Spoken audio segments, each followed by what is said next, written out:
Well, Donald Trump has been consistently right about exactly one thing in his life. Donald Trump always knows. He always knows when he's going to be indicted and arrested. And his latest, probably accurate prediction is any day now. At 12:39 p.m. today, in a mass email solicitation of money to give Donald Trump money, quote, to save America during this darkest hour, end quote.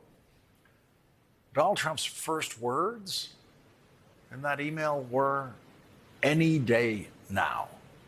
The first line of Donald Trump's email today, asking people for money, said, any day now, the Department of Justice may indict and arrest me once again.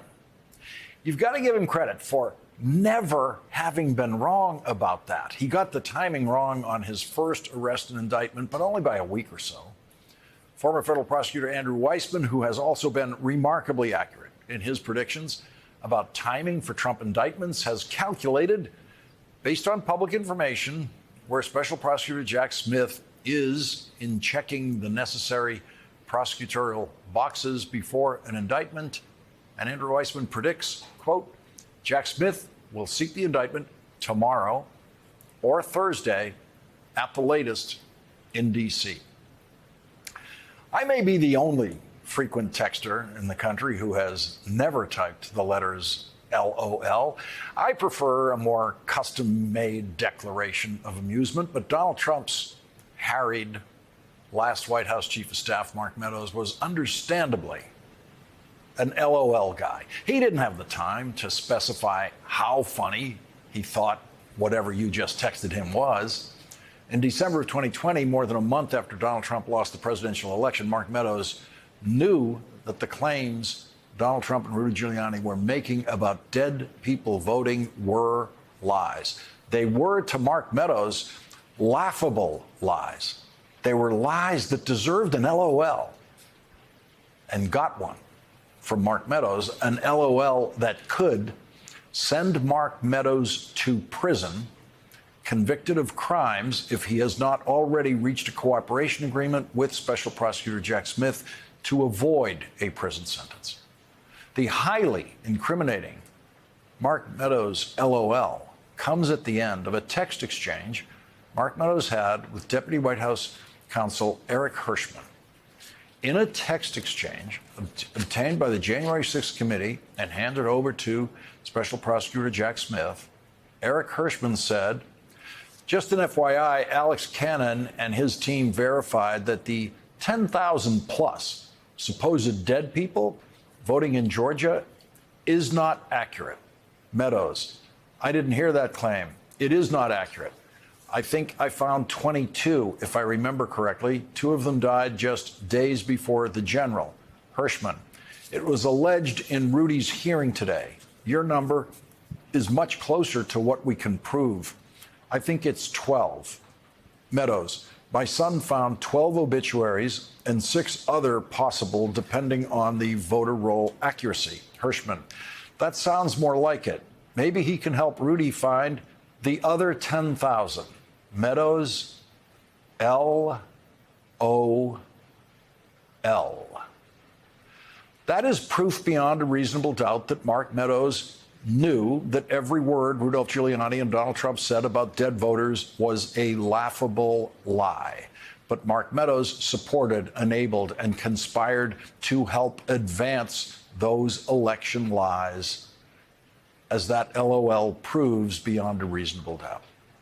The Washington Post is now reporting that the relationship between Mark Meadows and Donald Trump has, quote, soured.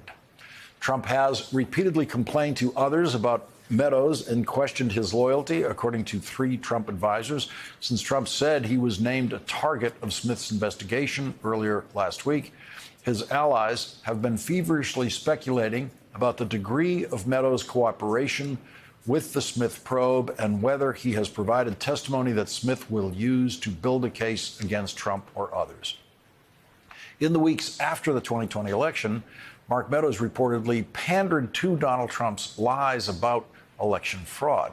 The Washington Post reports, quote, people close to Meadows have said that he was privately sympathetic to those Trump advisors who were skeptical of the fraud claims, yet Meadows also played both sides, often appearing to indulge Trump's desire to use those false allegations to try to remain in office, people who witnessed his behavior have said. Another possible cooperator and potential plea deal beneficiary in Jack Smith's January 6th investigation is Bernie Kerik, the only former New York police commissioner who has ever been convicted of crimes and imprisoned. Kerik served time in federal prison for financial crimes committed while he was New York City's police commissioner, and he obviously does not want to return to prison. He was at Rudolph Giuliani's side for all of Giuliani's public lying about the election leading up to and on January 6th.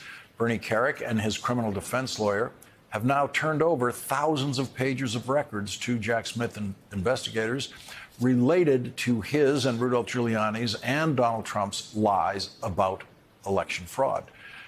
Bernie Kerik's criminal defense lawyer in the investigation is Tim Parlatore, who resigned in April as a member of the Trump criminal defense team. Attorney Parlatore, in a statement to NBC News, said, I have shared all of these documents, approximately 600 megabytes, mostly PDFs, with the special counsel and look forward to sitting down with them in about 2 weeks to discuss.